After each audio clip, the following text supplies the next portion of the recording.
So welcome to another episode of the Shredder Show. Today we've got a cool guest who is fairly local to me as well. So he goes by the YouTube name of TM Cycles. His real name is Thomas Moore. I presume that's how you pronounce it. I haven't just made a hash that, have I? Yeah, Thomas Moore, Yeah, M-A-W. Yeah, there you go. So thank you very much for jumping on the podcast today, Tom. Really appreciate your time. So you're a very interesting individual and character. I mean that respectfully in terms of from like an entertainment point of view you put on social media. I would say you're very much one of the most entertaining people that I appreciate that. I appreciate the way you put yourself out there.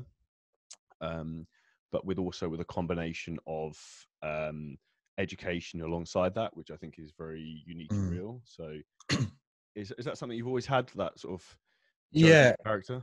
Yeah. I mean, when I first started doing the whole YouTube thing, and I was quite quick to realise that you can kind of see this facade that certain people put up, and I always thought I don't want to be in a position whereby I'm creating content and not being able to be myself on camera.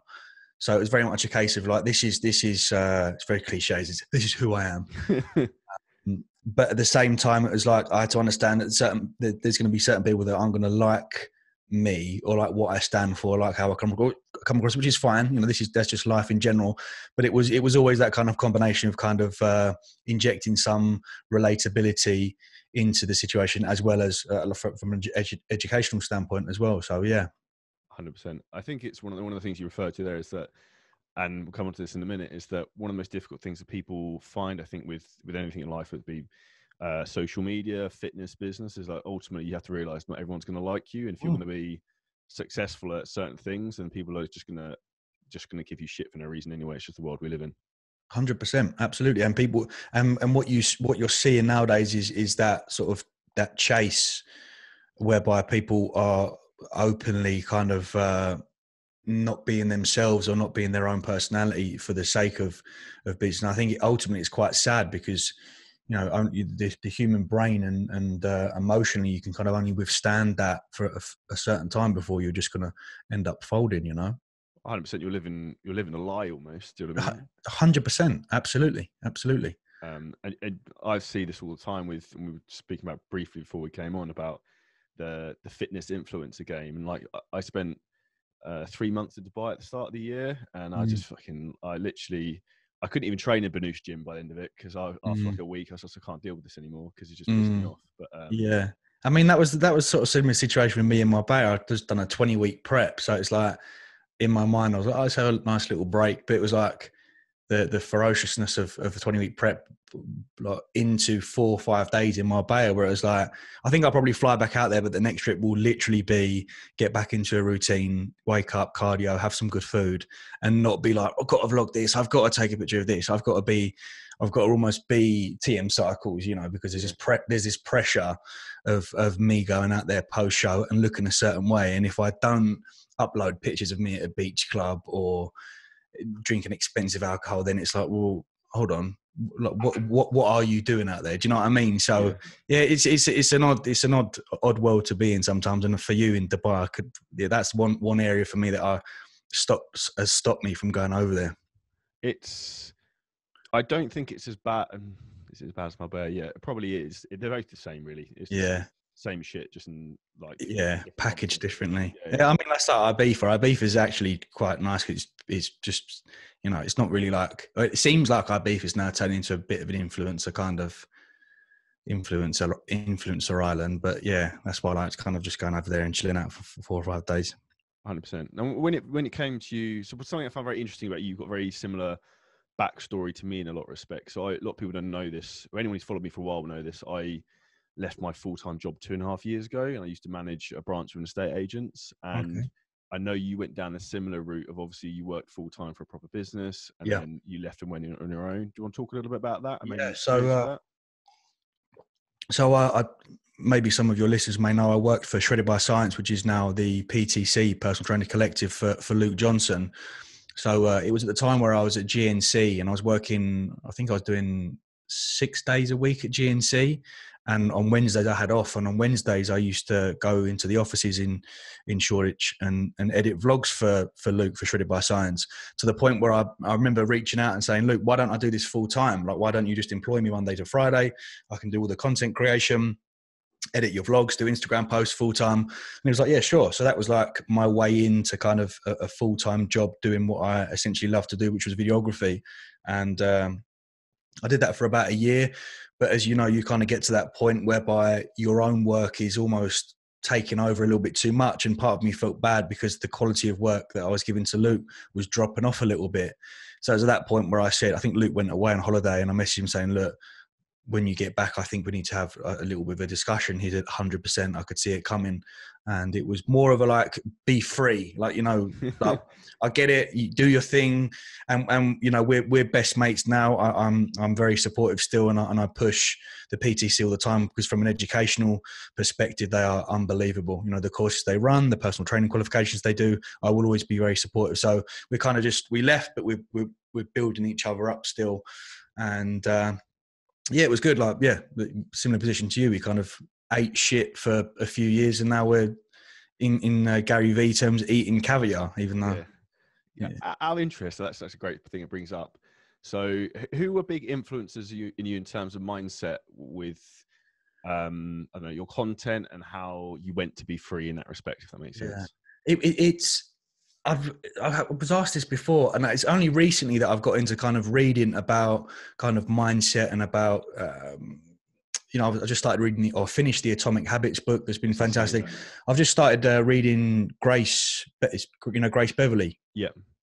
Her book's fantastic, and it's like a real insight into the reasoning as to why we should detach from this kind of nuance that if you are doing a 9 to 5, then you're worthless, and we've got to be grind and hustle. It's really, really good. But I've never really had any like idols that I'd look up and say, I need to be like this. From a content creation point of view, people like Casey Neistat I've always found very interesting. People like Peter McKinnon, and and then kind of, and it sounds a little bit cringy, but you sort of McGregors of the world. Yeah. You know, because it kind of instills that level of ego and confidence. Like, well, you know, can we incorporate a little bit of this into the industry and see how that goes on? But there's never been really like figures. If I'm honest, it would be Luke. Luke Johnson would have been because I've seen him transition from standing in front of his telly with PowerPoint slides to owning an office and green screens and making, you know, large sums of money and gathering a lot of audience. So for me, the inspiration is always closer to home. You know, it's like my friends as well. Like my friends are painters and decorators and electricians, and to see them progress, that's my pull. I get it from that. Yeah, 100%. It's one of those things. What's that expression? Your net worth is your network, and it's yeah. People like pushing you on makes a big difference. 100%. And that's one of the things I think I've had a very different view on things coming. Like I qualified as a PT when I was like 17, 18, did that for a year. Yeah. Just didn't really enjoy who I was training, what I was doing, and came out of it basically. Did a ski season, then went into property. But I think that's why I have a very different view on things, and like coming into the fitness industry, seeing some of the way a lot of people can't conduct themselves in a business-like manner. I'm just like, it amazes me in a lot of respects. But yeah, people can't see the wood through the trees, if that makes sense. Yeah, 100% agree. 100% agree. And even just like when I see people that can't master like basic marketing and advertising skills, you just think. Then I also think, how the hell have you got to where you are today with like no grasp of that basic foundation? But and it feels like at times there's a lot of silver spoon kind of, you know, I follow certain people and I think like mummy and daddy have literally bought you that house. And, you know, for someone like myself that grew up in like fucking Southeast London and various council flats, and that's probably why my circle or my friendship group is quite small, because I only really like to associate with people that have kind of gone through that journey as well. Whereas I think there's a lot of silver spoon in the industry, and just their ability to get that loan or get like 10k cash and start up their business. You know, I think a lot of that is still going on. Yeah, I think people don't appreciate the initial grind and the initial risk that goes with that, if that makes sense. Yeah. I mean, I was doing 7-day weeks. I was just completely flat out. Yeah, I remember like the worst it was for me. I was competing. Last time I competed, I think it was like 2018. I was doing cardio in the morning, and I'd get to work at like Yeah. 7:30. I got there early so I could do like client work for an hour. Yeah. Work Yeah. from like 8:30 till 6, and then I'd train again, and then Yeah. do it all over again. So like I wouldn't. It would be like my day was like 5 till 9 basically. Mm. But Yeah. No, people don't see that though. no, they don't. They don't. They never do. They never do. They just see that instant success. They see you. They see you at a beach club and just think, oh, he's got there like that, and they do not see the foundations that have been built. The hard yards go into that. And with you and your YouTube, how did that first manifest? What made you first take the jump into that? It was when the whole purpose of the YouTube was to document personally a kind of 10-week transition of me taking anabolic steroids, because it came from the point of view where there was nothing out there apart from like Rich Piana that was like glugging down Ben and Jerry's whilst injecting. It's like, well, I don't like, that's not really informative. That's not helping anyone here. And I was just constantly seeking information about doses, and there was never any really like experiences. So I thought, right, why don't I just film my transformation? And it just blew, like it completely blew. Obviously, about 25% of that was like, you shouldn't be doing this. You're talking about steroids. You're giving the sport a bad name. And I was like, I'm not really giving it a bad name, because we compete in tested and non-tested. Like everyone, you can't be that deluded whereby you don't think that people actually not take steroids. So yeah, it just kind of snowballed and got to a point where YouTube started censoring a lot. So when I first started, there was hardly anything on there, and then give it a couple of years, there was loads of people openly talking about it, and then your Boston Lloyds of the world, and YouTube clamped down really hard on it, and they were deleting videos. And it was on my show day that I got 2 strikes, and a third strike would mean the channel's gone. So that's 37,000 subscribers gone after 2 or 3 years of graft and editing. And I mean, on show day, you're not supposed to have any fucking stress. My cortisol levels went straight up anyway. So I remember frantically sitting in my mum's car whilst we were driving to the show, like deleting keywords like cycle or steroid or testosterone. And then I just saw my channel views go from like fucking 7 million down to like 3. And I was like, oh no. So it was at that point where I was like, well, why don't I create a hub? Why don't I create a site whereby people can access information about doses and cycles, as well as training and nutrition? So that's when the TM Cycles member site came about. And yeah, ever since that day, it's been fantastic. It's interesting you say that, because I had something similar recently where, without getting too much into it, I had an issue with a payment gateway where basically, obviously, between the bank and obviously you selling something to someone, where I basically got told, like, the email I had from someone was, you're fucked. Your business will be closed within 24 hours. There's nothing you can do about it. And I was like, great. And I was like, you like cortisol, exactly the same thing. Actually, fair. I was supposed to be going. I went up to London with my wife to Mandarin Orient Hotel. So I have 2 days to chill out. So I got this email at 5 o'clock in the morning. I was like, for fuck's sake. Like, yeah. But it's everything in life doesn't happen to you, happens for you. It's a learning curve. So I imagine that was a learning curve for you as well. Massively, yeah. It's a similar, it's like a similar sort of thing to like having no regrets. It's just that you learn. I try not to see things as necessarily a regret or as bad per se. But yeah, 100%. 100%. In regards to moving into the sort of YouTube world, did you find much pushback from that, or like, did you struggle with? Because I know a lot of people struggle with some of like negative comments, because YouTube seems particularly harsh for that. I spoke to Josh about that actually. He was on the podcast recently about like getting a lot of shit on like even personal things about it, like his girlfriend and stuff like that. Yeah. So that's something you've experienced?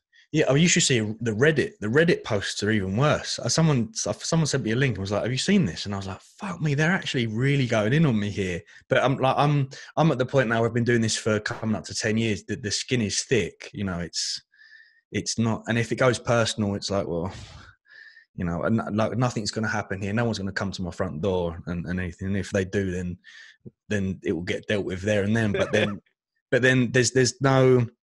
When it first started, I was like, Mum, like this. Do you know what I mean? Like this person's like said something. What do I do? She was like, just delete it. Don't rise to it. But now I kind of play with them a little bit. So, it's. I have fun with them, but yeah, as time goes on, the kind of negative comments they drop off a little bit. And even with this prep, for example, at like 8 weeks out, everyone was like, "You look 20 weeks out, you like shit." And then I kind of really pushed myself hard, and then as the conditions started coming in, the comments disappeared. And then it's like I think it's quite important to use a certain aspect of that as fuel. So, be it business or physical look or whatever. And I created a little folder on my phone for this prep and put all the negative comments in there. And I'd look at it when I felt like quitting on the Stairmaster, or when I wanted to have some bad food. I'd look and go, okay, that's, let's do this for them as well as a little bit for me. So yeah, and you just over time you deal with it, and it's just very easy to kind of to delete. Or at the moment I'm getting a lot of things kind of happening outside of my life, so I've blocked like keywords on YouTube. So obviously, as if anyone's listening as content creators, you can do this on Instagram, you can do this on YouTube. If there's any kind of a constant barrage of comments, you can block list that, So if a certain keyword comes up, it will go straight into the deleted or request folder, so it's not there. So that's always quite handy. That's useful. I didn't actually know that. To be fair. Yeah. Credit to them. With social media platforms actually like doing things like that, because they are trying to take control, I guess, of some of the shit that people get, some of the negativity. Yeah, I think that came in quite recently, like you look at the influencers that have got like millions of followers and having thousands of comments, and if you can highlight like fat or ugly, or if you can just take out a little bit, and it does help, it massively helps. And it's helped me over the past couple of weeks, definitely. It's interesting, one of the things you said there about using people's negative comments for fuel, because I remember like when I first started with social media, like specifically people said to other friends of mine, like, what's Charlie doing, who does he think he is, why is he taking photos with his top off, like, really? Yeah, mate, like proper bad. But no one would say it to my face, they'd say it to other people, because no one has got the fucking like minerals. No. And then like I see some of those people now, like 5-6 years down the line, and they're still doing the same thing they were doing back then. And I just like you don't have to say anything, you just know, like they know, and and it's just like but they stay down there for life, and we're up here, and they will never change, because that's in their DNA. They have to, this like the whole Schadenfreude thing of like that's their almost their why. They get their kicks out of disrespecting other people, and they'll never change. And it's sad. You have to look at it as, when we talk about the negative comments, the most important feeling to have is it's sad. You are literally behind a computer with a fake profile and a fake name, and that's your kick. That is ultimately, without kind of taking this condescending, I'm better than everyone. It's sad. It is sad. Like, can you imagine being in a position whereby like we get home and think, right, let me fucking mug this person off? It's mental.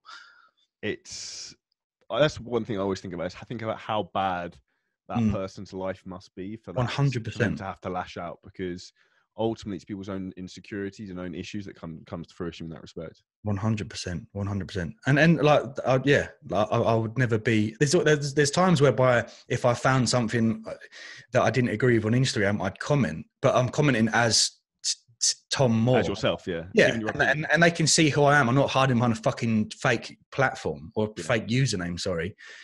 So yeah, it's just a fucking odd world, isn't it? I don't know if you've got into Twitter.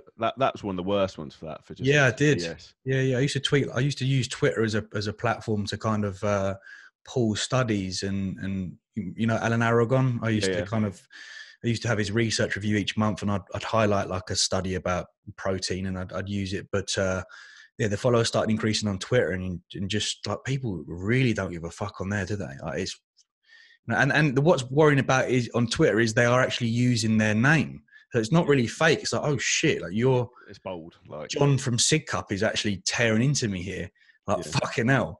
But I deleted Twitter, I deleted Facebook, just because I found myself endlessly scrolling. So I kind of try and I limit my time on Instagram and social media now. But yeah, I do like Twitter. Twitter's fun from like the meme aspect, and it's like very comical. Sometimes I think that it shouldn't be free.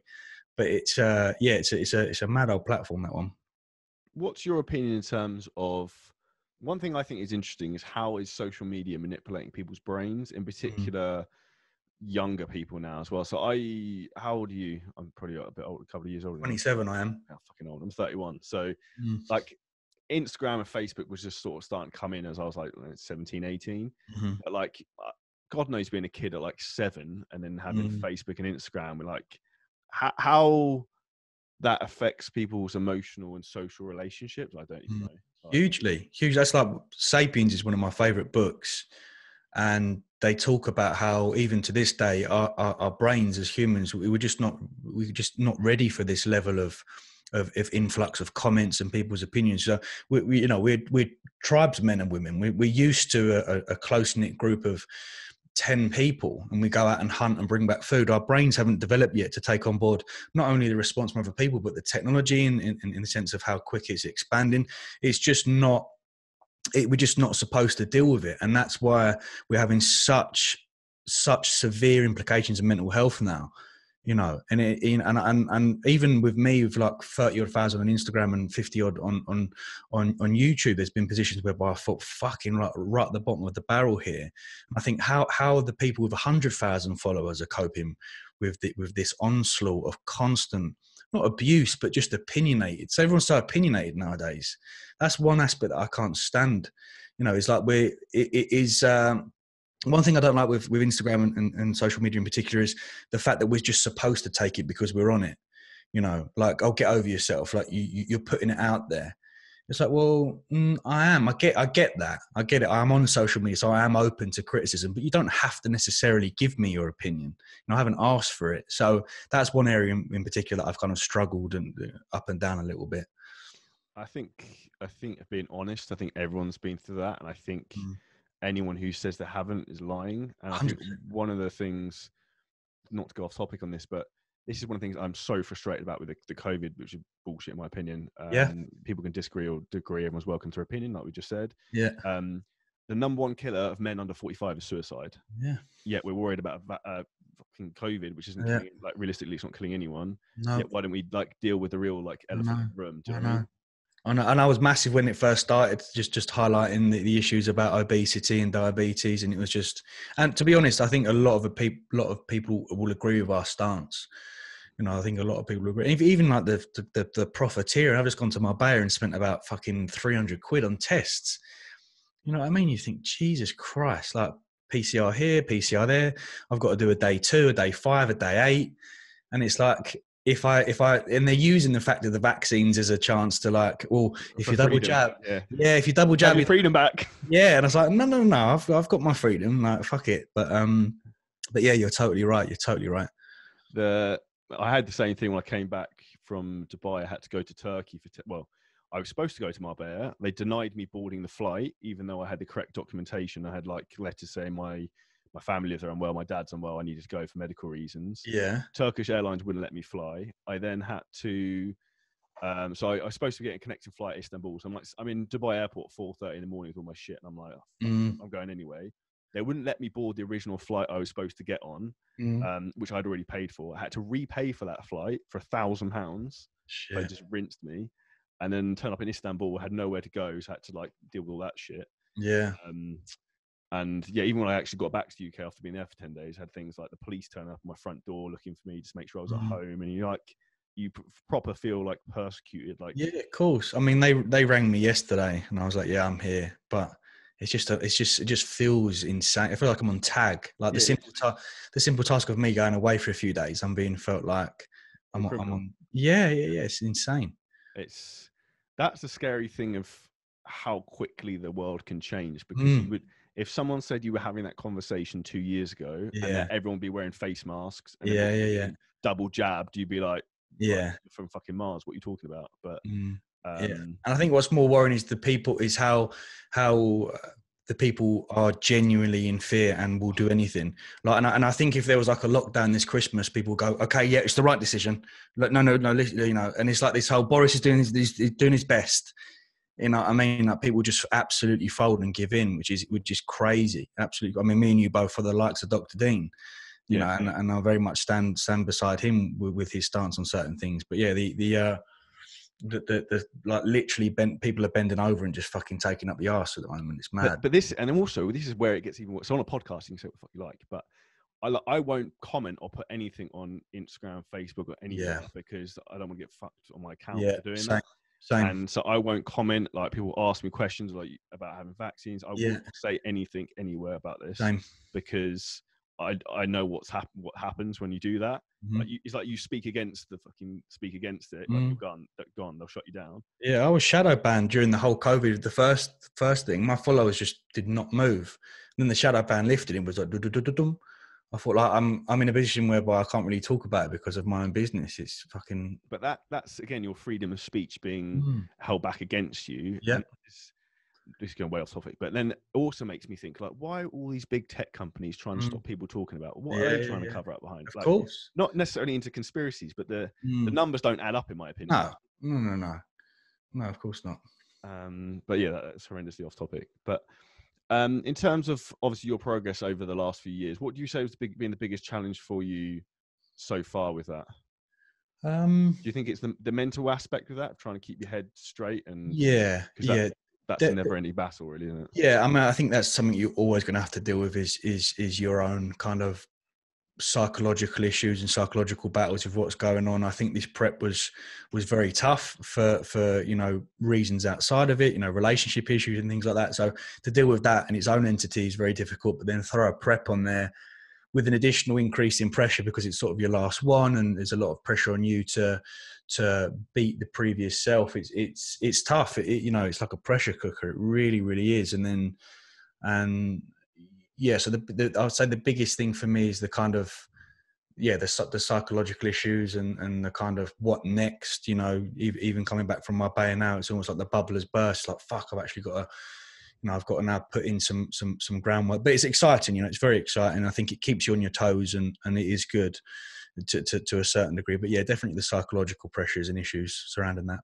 100%. It's one of those things. As one door closes, another one opens. Most And definitely. one of the best business expressions someone said to me was that, we'll probably make a hash of this now, is that when you say yes to when you say no to one thing, you're saying no to one thing. When you say yes to one thing, you're saying no to 1,000 things. So you have to be so selective of what you actually decide to do, like come on this podcast, so thank you. And then, or like whatever you're doing, because when you say yes to something, it means you can't do so many other options. Yeah, very true. Very, very true, mate.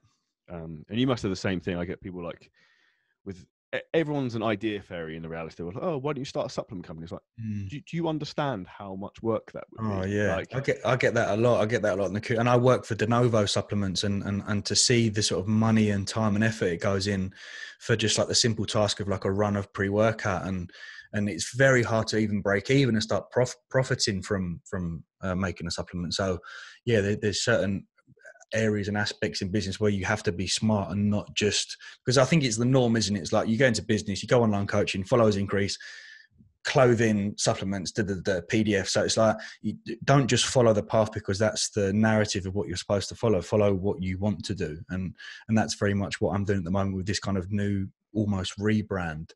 I'm finally doing what I want to do, which is target a more mass market and show people that you can be very flexible with food and still get in shape and different cooking ideas and things like that. So yeah, that like I'm very excited for, as you said, when one door closes and that door being the sort of bodybuilding world, another one opens.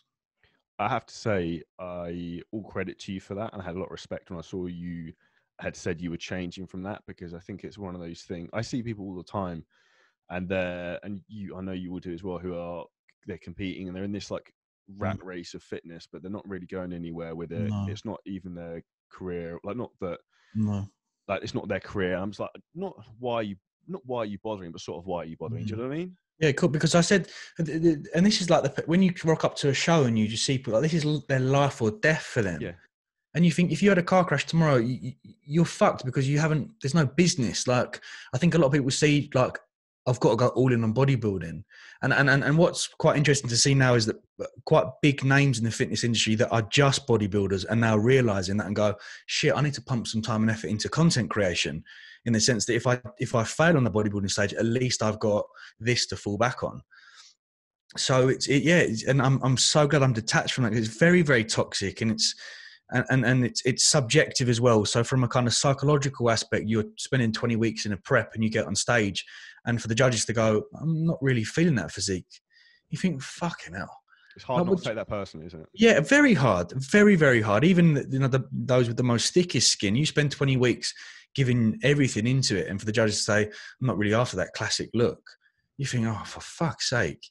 You know what I mean? But then you have to go, right, well, let's just use the fact that I'm in shape. Let's do a photo shoot. Let's create some content here, and let's kind of use my physique for business. So you know, that's the kind of benefit that we have, is that we can use our physique when we do get in condition. If we jump off stage and we haven't placed, that's fine. We kind of whore ourselves out a little bit. You know, we all know sex sells. My Instagram post at the moment seems to be my better fucking ridiculous. But I come out and give a piece of valuable, informative content. No one gives a shit, do they? No one gives a fuck. I'm just like, fucking hell, guys, come on. So it's like, how can we incorporate the kind of fundamentals of education and value as well as the sex? So it's like, well, here's a picture of my abs, but here's how to do that. Here's how to get the abs. So yeah, that's what I'm excited to kind of start producing. Yeah, it's very similar to what I try and do, is provide education alongside that as well, because otherwise it's no, but you do that well with your Instagram, like, you know, and with your Instagram, you click on it straight away because of your physique, but then you're like, oh, he's told me how to build my shoulders, or he's told me how to do this. You know, it's like that whole whereas like the female influencer market is just literally shut your ass, here's my ass, like even for things like it's a post about a fucking supplement or a protein bar, and the protein bar isn't even in shot. Yeah, it's on their glute or something. Yeah. It's like, at least get the protein bar as well as that in there. Do you know what I mean? It's when I see things like that, I think I just bury my hand in my head and I think, for fuck's sake, like what? Like, and that's why, like, I've said to a lot of people, it's like the most insulting thing. Like, this is great, actually. A guy who, basically we sign up clients, we have like strategy calls with them and stuff like that. And he messaged to say something about like, oh, I've had a look through your profile. I've decided you're too much of an influencer and I don't want to work with you. And I sent him a video because I was so fucking pissed off. And I was like, the most insulting thing you can ever call me is an influencer. Yeah. Like, definitely not what I want to be. He ended up signing up in the end and he was really happy. But nice. That, you know, when like certain things cut like deep with you, that's probably like oh mate, that's like whenever I'm out and people ask what they do, some people get off on saying I am an influencer. Do you know what I mean? It's like when you watch like X on the Beach or whatever and they rock up and they say, what do you do? I'm an influencer. Whereas I could never call myself that. I say I'm a content creator. And they go, oh, really? What does that entail? I'm like, well, I do this, and this. Like, that's cool. It's interesting. But then even then they kind of switch off. They'd rather hear me say I'm an influencer. Yeah. As if that's some sort of the best job in the world. Do you ever get that awkward question? I had it a lot in Dubai for certain things. I was doing a lot of paperwork for stuff. And like when you go through airports and like, people ask you, what do you do? And like, yeah, how do I explain this? Like, I just put videographer all the time. Like, sometimes I put down like firefighter. I was just for yeah, laughs. yeah, 100%. Put out fires and problems all day. That's what I do. Yeah, that's brilliant. Yeah. I've always put videographer. Always. On the like, obviously you're hugely talented in terms of what you do from videography. Thank you. Do you edit all of your videos yourself? I do, yeah. I do all of my own Instagram, pull content from YouTube on Instagram, and the only videos that I don't edit are the ones on the member site, and that's Gigi's job, and that makes my life easier. So, you know, sort of making your money work for you in the sense that outsource hire Gigi. He does all the content creation on the member site. That gets uploaded, and yeah, that's the only area that I don't. And then kind of photography as well, he'll do a lot of that. So we did a little shoot post show and just did like, I think we took about 2,000 images, and that's just for the new Flow website and the new Flow Instagram pages. So I've got a massive backlog of content, but I'm in that position now whereby I kind of want to stay relatively lean all year round, just from a business standpoint. And the ability, if you do so, stay lean, is that you can kind of turn it on for like 2 weeks and drop quick body fat, which is quite a nice position to be in. Like, I've spent the last few days kind of not letting myself go, just kind of intuitive eating, having a good time. But I think I'm flying back out to Marbella in a couple of weeks. So I'm just going to do like a 7-day shred and kind of document that the ability when you are relatively lean to kind of turn it on and off. So yes, it's great fun. I don't find it's a chore. Like, I get excited. I've got my little setup. I get my coffee and then I edit the Marbella vlog, and it's something that I've always very much enjoyed. Do you have like an aspiration of different content or places? Like, if I said to you, okay, you can go 3 places in the world, you can film anything you want, what would those 3 things be? So if I could fly anywhere and you can go anywhere with anyone, what would you want to make? I'd want to make firstly like a behind the scenes video with Solomon, like in Ibiza. I think that would be so cool, because there was like a video from, I think it was Pasha, that I uploaded on YouTube, I was like, imagine giving like a real insight into like the day of a life of a famous DJ. Like Do any of them do that? not that I can see, not that I found. I think that's a massive gap in the market. And then when we refer to kind of certain figures or certain jobs not having that social media presence, you know, they're doing themselves an injustice if they don't. I mean, they're getting paid like fucking 30 grand a set, so maybe they don't need to necessarily do that. But I'd find that so interesting. So yeah, that'd definitely be one of them, which is like kind of behind the scenes to like a big DJ. But yeah, it's a good question. I don't know. I honestly don't know what. Well, I've just always been very fascinated with the behind the scenes aspect. Like I'll see a project and I'll appreciate the project itself, but I always want to know what's gone into it. Do you know what I mean? Like what shot selection, what cameras, etc. So what I think is very interesting about that, and this is the same for, I know you're going to say the same as this. I'm the same from a fitness side of thing, of building a physique, building a business. Yeah, Is I love the process rather than yeah, the result. 100%. And I don't care. I don't give a fuck about going on stage and being Yeah. judged.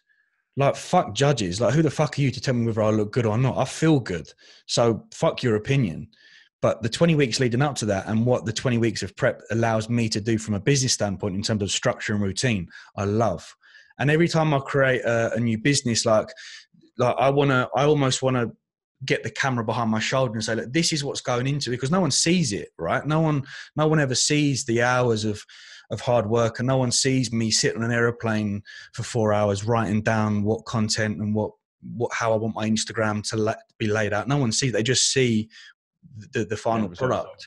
Yeah, so that's always been a massive area of excitement for me, is that behind the scenes aspect. And that's what we kind of did with the lead up to these shows. It's just given a real in-depth detail to things like sodium manipulation and water and how my feelings were and how training was, and that response was fantastic. Like, yeah, this is finally, you know, it's not just some glitzy glam fucking show vlog that you see all the time.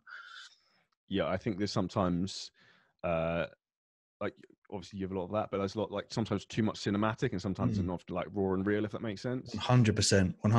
I mean, there's a time and a place for that, but we tend to keep the cinematic edits just for the advertising. So it's just the Instagram post. That's, you know, when me and Gigi film, it's the 30 to 40 seconds to pull them in, but the actual edit itself is a 40-minute piece whereby people just literally sit down and have their dinner, and they love it. You know, they love that in-depth look into it's like the whole Dorian Yates blood and guts. That is just so fucking pure. I love that. And I think a lot of people do like that black and white kind of effect and that style. 100%. With your decision to stop competing, what really drove that out of interest and stop going down that sort of avenue? Just the extreme, the either extreme. There was no middle ground. As much as I preached that I had balance, I never did. It was off season. It was prep, and you kind of see off season as a chance to let your hair down a little bit, but it's not, because you have a goal to pack on more tissue, and more muscle requires still living like a monk. So it's like you're going from one prep into another prep. It's just the goal's different. One's to be shredded, one's to become bigger. And even going out on off season, I'd always in the back of my mind be like, right, take it easy, don't take too much, or don't drink too much, you know. So it was I never really was able to let my hair down. So now it's a chance to kind of enjoy life properly, as well as documenting and showing people, look, if you're going out for dinner on Saturday and a few drinks, let's just educate people that you just pull back on food a little bit here. You can still have a good time, and you can take required supplements, and you can still go out and live and look good. And that's what I'm most excited to bring.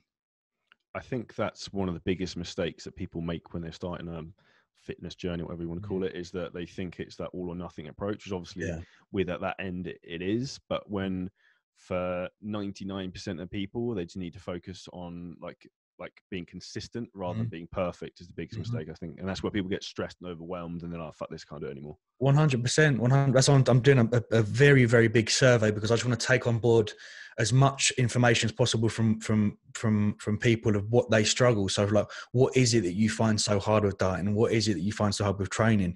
And then from that survey, we can just create and pull feedback and cover topics that I think there's a little bit of a gap in the market with regard to nutrition and training. So I'm looking forward to tapping into that a little bit more. And how are you going to change your training up from that? Are you still going to do a lot of the same resistance training, just add more cardiovascular work on top of that? Yeah, so it's the sort of more functional fitness style. So I mean, I'm in self isolation for the next 5 days, so it's like ample time to kind of plot out what I plan to do. There's very much an aspect of bodybuilding training and resistance training and hypertrophy that will still be in, but it would be more so like the first portion of the week, like an upper lower, and then Wednesday would be like a functional fitness day whereby with the assault bike, the ropes, and then like Thursday, Friday, Saturday would be kind of more power building, whereby the push session will be focused around a bench press, then a deadlift, and a squat. And I've been speaking to Adam Collard quite a bit, so I think we're going to go up to Newcastle and get the kind of foundations of functional training done. And speaking to Coach Joe at 7R Gym, who's like an Olympic lifting athlete, Olympic lifting coach. So it's just kind of broadening out a little bit more, and it's something that I've always been really interested in, but kind of felt that I can't go down because I am a bodybuilder. But now that's been kind of ripped away, I can kind of jump headfirst into these different training modalities, and it's very, very exciting. It's interesting. One of the things I've done the last 6 to 12 months, almost like naturally progress slightly more towards that, not to the extent where you are, but in terms of like, so on rest days, I'm doing hit intervals on the site, assault bikes and stuff like that, and I actually enjoy it. And it's so much fun. And you look training's improving loads because my because I'm so fit. So yeah, exactly. Like even walking around, like just the simple task of going up hills and stuff like that and stairs, like I'm not like, out of breath. And I look at my resting heart rate and it's healthy and my blood pressure's low. And the ability to burn like 350 calories. I was in M13 in Marbella, just absolutely like 20 odd minutes. And I'm like, right, I can go and enjoy some nice food now, and not that you should feel guilty anyway. But there's almost that element of I absolutely beasted myself, and I wake up and I'll eat all this food and I'll drink this good alcohol, and I wake up and I'm like, fucking, I'm dry, I'm like lean. It's just what a position to be in, and it's so doable as well. It's so doable. 100%. I think one of those things people just need to know, like the bigger, most common question we get, and problem that I would say that you're going to have where people will need the answer to, is they don't know what to eat, when to eat, and how much. That I had that on a questionnaire back from someone. And I was like, that's the greatest like advertising line ever. Absolutely. It's so true. Absolutely. I have to remember that one. Yeah. It's copywriting now. But yeah, that's again exactly why you're doing the right things in terms of doing customer surveys, because you find from people what do they actually need help with, how can I help you, and that's how ultimately you get more customers, get more results, and help people. And I think coming back to like fitness influencers in the world of that, they preach rather than listening, if that makes sense. Yeah, 100%. Absolutely. It's their way. It's the highway. It's their way or no way. You know. No, that's. And I think the bodybuilding industry is the worst for that. I don't know. Terrible. I don't know why, but like it's where some people are, you have to do high volume training, you have to do progressive overload, you got to do X, Y, Z, and it's like. Within reason, everything seems to fucking work. Like, of course, it's the camps that I can't stand. It's like this camp has a problem with this camp, and this camp has a problem with that. And I'm like, fuck all this. Look, you know, we're working with the individual here. Do you know what I mean? So if there's a busy businessman or woman that can only train 3 times a week, then some form of like upper body, lower body, full body split is going to work for them. Whereas if you have more time on your hands, then maybe you can do a more bro style bodybuilding split. So it's like, oh yeah, that's the other toxic element that I cannot stand. Yeah, it's what's optimal versus what's practical. Of course, yeah. Practical always win. Yeah, and this condescending nature of like this, if you don't know biomechanics, you probably know what I'm fucking referring to, but this is kind of like if you don't, it's like, not like, come on. Like, I don't need to go into a gym and put a fucking ruler on a hack. Like, what is that going to do for me? Just get on the fucking hack, lift, go home, sleep and eat. Like, I know that sounds very brash and bold and bro, but for 99% it's the fucking reality, isn't it? Lift with good form, sleep and eat well. Result. Yeah, repeat. Yeah, of course, yeah. And that's what, but you see it all the time, and it's I don't know what's quite term, but it's almost like the trained by JP crew of like young kids who are like so young kids, like old man, like who are like I don't know, like 20. They rock up in their flip flops and they're like pissing around with stuff like that, and I'm like, you're going down the wrong avenue with these things. Do you know what I mean? Yeah, of course. But then they take everything as gospel. So I think JP's almost got into a lot of functional fitness style now, because I see him on the battle ropes. Don't you think that's interesting though? Because like that's a complete paradigm shift. Massive. I think he's doing higher rep training. I think he was doing like I think it's probably more so from mirroring his drop in drugs and that style training, which is fucking great to see. But then the followers then take that, go, right, I need to do that with my training now, you know. It comes back to that sheep mentality. And actually, I've got an Mm, Instagram post talking about that later about another good. stupid exercise, which is you know, like, I don't even know what you call that stupid chest plate thing where people hold a plate and they push it in Yeah. front of them trying to target Yeah, their lower yeah. chest. That's Like, and that's the one where they wrap the thingy around the Smith machine as well. oh mate, it's I have to be careful because some of my friends are influencers, but like Yeah. some of the shit they do sometimes, I'm just like, Mm. I just couldn't do it to myself. Do you know what I mean? No, no, no. Yeah, no, it is weird. I see it all sorts going on. Even when I was in M13, I was looking at a few people like, what the fuck? Like the plate, they put a plate on the side of their leg and we're doing that one where they push their leg out. I think you've literally got an abductor machine right there. What the fuck are you doing? Yeah, Like, talk just, about making life difficult for yourself. Like, yeah, fucking hell. it's definitely not rocket science in that respect. With your training going forward, are you going to be changing your nutrition in that respect, or are you doing what you're planning on doing with that, just keeping it? Yeah, pretty much at some sort of maintenance level. And like I said, if I have a holiday coming up or if I have a kind of shoot, it would just be the case of dropping my calories back down. But I very much like intermittent fasting. I very much like backloading. So I'm quite happy and quite content having minimal food throughout the day and then kind of enjoying myself in the evening. So it would just be a case of not necessarily intuitive eating, but just like a set 2,800 calories, keeping steps high, keeping cardio at what it is per day, and just being free and very flexible with food. So yeah. 100%. I think it's a good and balanced approach for long term. Mm. Yeah, definitely, and that's what I got a lot of stick of during prep. Is like you shouldn't be eating flexible. It's like, well, the issues when it comes down to kind of binge eating come when you restrict yourself so much, and when that bubble is burst, it's like boom. Whereas like post show, I was very food focused. Don't get me wrong, I was very food focused, but because I had that slight flexibility during prep, after the first day or two of kind of letting your hair down, having a Domino's, it's like, well, You're oh, bored. yeah, okay, like. I'd rather give me back an egg white omelette and bacon. It actually, do you know what I mean? So, yeah, that flexibility is something that I've always preached, and it's always going to get a certain response from the kind of meal plan crew. Even though IFYM is sort of meal planning, it's just that's like another argument that I keep getting into. It's like I get it because you're trying to control variables, and on peak week, for example, I won't be that flexible. I'll be keeping salt and water and sodium the same, but if you're dieting for a photo shoot or for a holiday, there is absolutely no point being restrictive. Absolutely no point. The more flexible, the better. Yeah, and it comes down to one of those things. It's human psychology in terms of adherence. Mm. Like the main reason people don't get results, they can't stick to what they're doing. No, it's very true. Which comes down to what we were saying a minute ago versus what's optimal versus what's practical. Because Exactly. if you can stick to it, then you'll get results. Yeah, 100%. With the food focus, did you find that affected you psychologically at all, or did you have anything you used to combat that? Yeah, I mean, I was kind of just creating foods and creating meals to almost give into that craving. I fancied a Chinese, so I got some like 5 spice, got some chicken, got some noodles, and just created a meal. But there's also an element of just being able to fucking grit your teeth and get on with it, which I had to do. I just said to myself, like, it's 2 more weeks and I can actually have a Domino's. So there's always that element of kind of being that alpha and just going like, right, boom, get on with it. It's 2 weeks, and then the food's not going anywhere. It's always going to be there. Domino's is always going to be there. But yeah, the food focus was difficult. There's a couple of times where I've kind of not blocked, but like restricted Instagram posts or taken more time off social media, because if I'm just endlessly scrolling, I'm seeing burgers and I'm seeing chips and things like that. But just getting creative, like that carrot cake whey cream thing that I had. Certain things that you look forward to, like in the evening, looking forward to my oats and my my little whey yogurt thing was enough, and I'd go to bed full and I'd sleep well and I'd wake up and just a new day. You just kind of crack on and get on with it. There is a sadistic pleasure in pushing yourself, though, don't you think? Yeah, massively.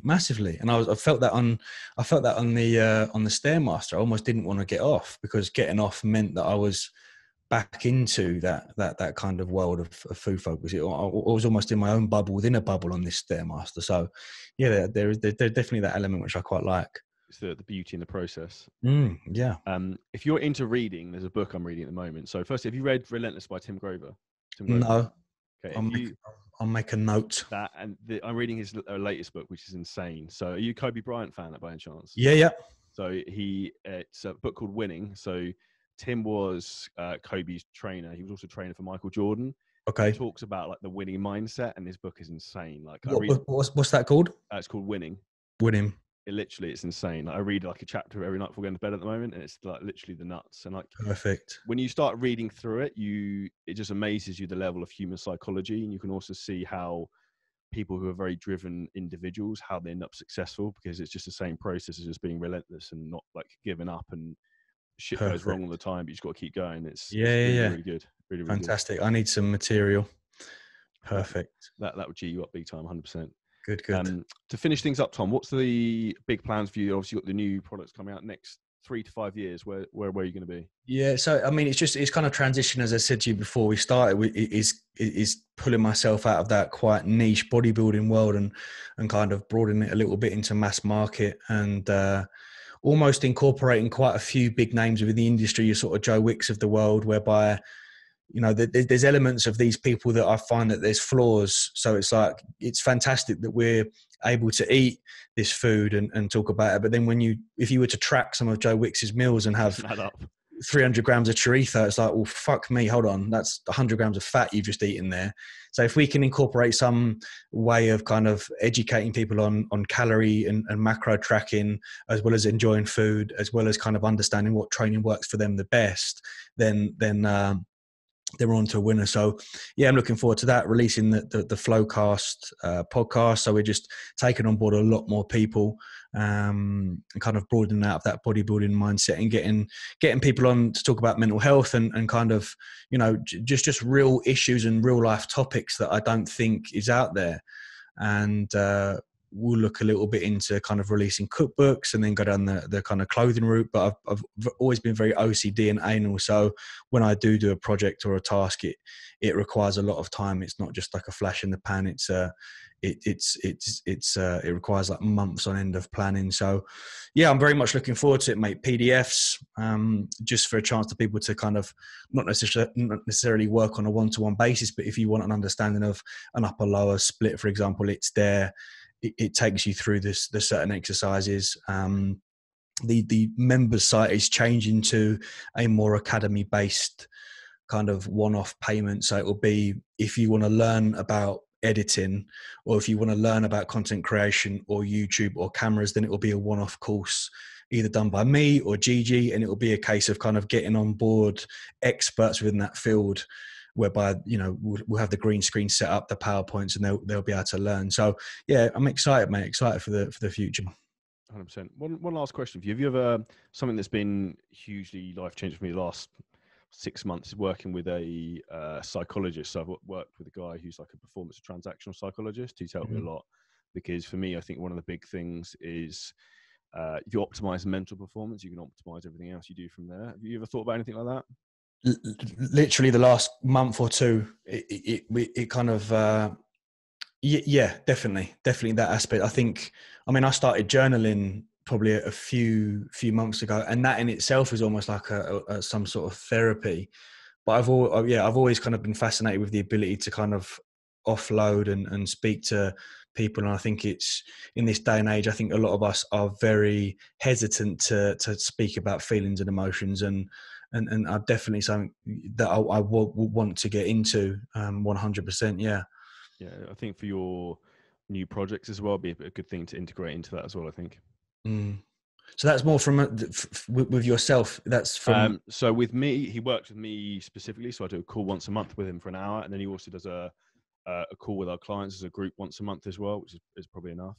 But it's truly like eye-opening when you start like unlayering the onion of your brain in terms of why you think and feel in certain emotional ways, and it all links back to like your childhood. And it's when you start like unraveling it, it's really scary, to be fair. Yeah, man, you have to link me up with that. That sounds a bit of me. Yeah, it's legit. Like you talk about everything we do in terms of like training, business, everything's like a journey of self-development or self-awareness, and this is like the other, like almost like the hidden fruit that I never really looked at. And I was like as soon as I had like a couple of sessions with them, I was like, holy shit, like I never like you start connecting the dots in your mind of why you behave in a certain way, and then when you understand, like, okay, I get anxious because of this, or I feel stressed because of this, you can then suddenly control those variables. If that makes sense.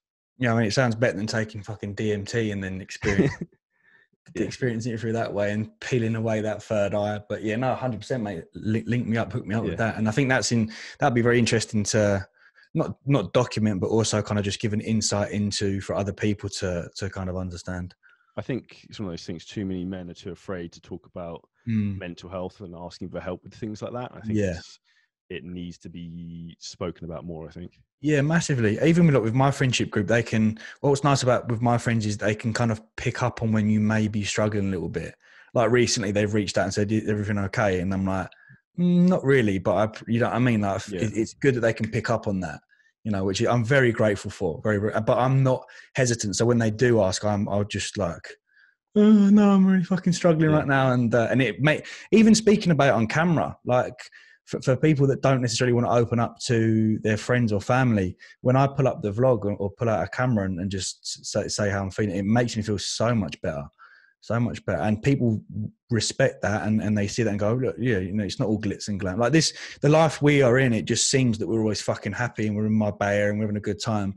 And it's not, you know, it's not, we're all sort of struggling deep down here sometimes. And yeah, it's good. It's fantastic. So yeah, definitely link me up with that, 100%. with that guy, man. One thing I'd finish up with that is everyone's got their own demons with things like that. So if you always reach out and ask for help or speak to someone, so it makes a big difference. But thank you so much for your time. Thank you for having me on, mate. I really appreciate it. Truly appreciate it. For everyone, if you make sure you subscribe to the podcast, leave us a 5-star review. And if you're looking into getting into world-class shape this year, if you hit the link below the podcast, you can book in your free 6-pack strategy call. And we'll see you in the next episode.